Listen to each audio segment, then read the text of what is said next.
Tere tulemast mu kanalile, mina olen Aive ja täna vaatame lähemalt kaarte, mis on Fööniksi kaardid. Nende kaartidega on selline huvitav lugu, tahaksin jagada. Et kõige väekamad kogemused on mul kaartidega olnud seni, mis on mind ise leidnud. Nõnda, et ma pole neid otsinud, ma pole neid saada tahtnud, ma pole isegi teadnud, et nad olemas on. Ja näiliselt täitsa juhuslikult on nad tee minuni leidnud, ise tulnud. Ja mul on tunne, et tihtilugu on samamoodi kõigega siin elus. Et kõige imelisemad ja uskumatumad ja kõige sügavamad ja tähendusrikkamad kogemused on meil tihtilugu just nende olukordade ja inimestega, mida või keda me pole ise otsinud, vaid kes on justkui ise jõudnud ühel või teisel viisil meie ellu, ise tulnud. Ja ma olen selle kaardipaki autorile väga tänulik, et ta on need kaardid loonud, sest need kõnelevad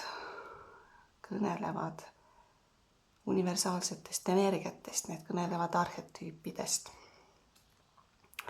Igal tegelasel selles kaardipakis on oma nägu, oma valguse või vooruse ja oma varjuküljed.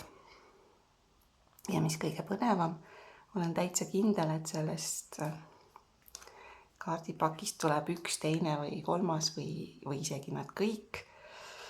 Need energiat tulevad meile tuttavad ette, sest need energiat on meis olemas, me tunneme kõiki neid tegelasi. Ja kui me neid energiaid tunneme, siis märkame ka, missugune tegelane on parasjagu aktiivne või milline on aktiveerumas. Ja siis sel hetkel, kui me teda märkame, saame me tegelikult valida, kui me oleme teadlikud nende varjukülgedest ja ka valgusest, mida nad endas kätkevad, siis saame me valida, millisele omadusele me rohkem elujõudu anname või missugust omadust me kehastada soovime antud olukorras või missugune aspekt oleks kõigi hingede kõrgemat hüvangut teeniv. Et minu meelest on see huvitav. Ja siis ma küsisin neid kaartidelt, et kas neil on meile sõnumeid. Ja järgnevalt jagangi natuke, mida nad siis kostsid. Universum kõneleb meiega energiate keeles. Ja needsamad arhetüübid on erinevate energiate esindajad. Nende abil on lihtsam neid energiaid mõista ja igapäevaelu tasandile üle kanda. Kaardid lihtsalt peegeldavad seda, mis tegelikult juba olemas on sinu energiaväljas, näiteks sinu elus. Et kas energiate tasandil või ka füüsilises plaanis juba manifesteerununa.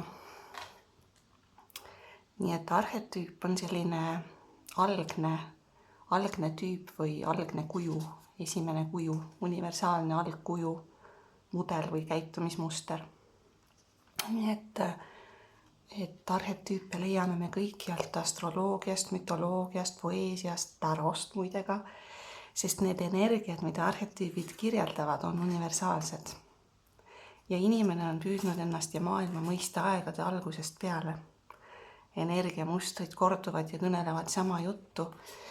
Ja kui uskuda, et me kehastame siin maises plaanis mitmeid elusid, siis on üsna ilmselge, et need energiat on meile tuttavad. Mõnikord teame näiteks asju ilma, et oleksime nende kohta lugenud või neid õppinud. Ja kui sa midagi õpid, tuleb see sisu nii tuttav ette, nagu oleksid seda juba kunagi teadnud. Ehk et sa meenutad endale tuttavat asja mina nimetan seda hingemälu aktiveerumiseks. Et sa puutud kokku sama sisuga, millega oled juba tegelenud. Et mina usun, et nõnda need asjad käivad. Ise olen seda nõnda kogeda saanud, selliste kogemuste osaliseks saanud. Ja nii oleme me näiteks sünni ja surma eksperdid, sest olles korduvalt kehastunud, oleme me korduvalt nii sündi kui surma läbi teinud ja kogenud. Aga me ei mäleta neid kogemusi. Mõnikord on see meie õnneks, teinekord võib-olla oleks hea ja võib-olla ka kasulik midagi mäletada. Aga nad võivad mingil põhjusel meie elus aktiveeruda. Mingi sündmuse tagajärjel või midagi läbi elades. Sellised dramaatilised sündmused, sügavad valusad kogemused võivad need selle mälu aktiveerida. Ja mind näiteks kutsub tohutult energiate lugemise poole kohe lausa nagu magnetiga.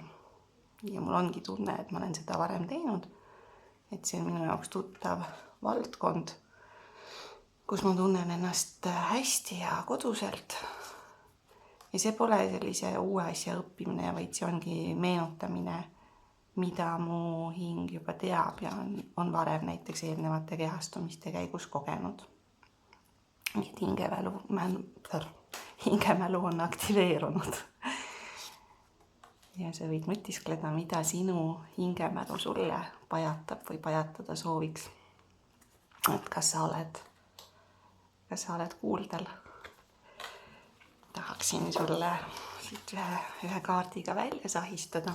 Vaatame, juba seda on natukene liiga palju. Võtame palun üks kaart vaatajatele, kuulajatele, mida oleks hea tähele panna. Just sel päeval, sel ajal, kui sa seda videot vaatama juhtud, võtame tema. Sabotöör. Ja see energia on viimasel ajal aktiivne tõepoolest olnud ja aktiveerunud. Et me tihtilugu ise oleme oma elus sabotööri rollis ja me isegi ei märka seda. Ma korraks võtan selle need leheküljed ka raamatust lahti, et sa näed, kuidas autor on lahti kirjutanud need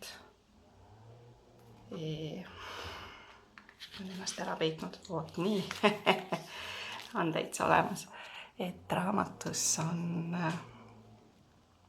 väga hästi selgitatud kaart lahti kirjutatud, mida sa näed seal, millest ta räägib. Ja siis on fööniksi kogemus, ehk et kui sa oled selle tegelase ära tundnud, mida ta sulle öelda tahab, mis kogemus see on, mida sa nagu valgustumiseks võib seda nimetada. Sa saad nägijaks nii-öelda. Valguse külg, varju külg. Nii et kui sa tahad, siis sa võid sellest täpsemalt uurida siit raamatu vahendusel. Nii et igal asjal, igal tegelasel on nii valgus kui vari. Et ei ole ainult musta ja ainult valget.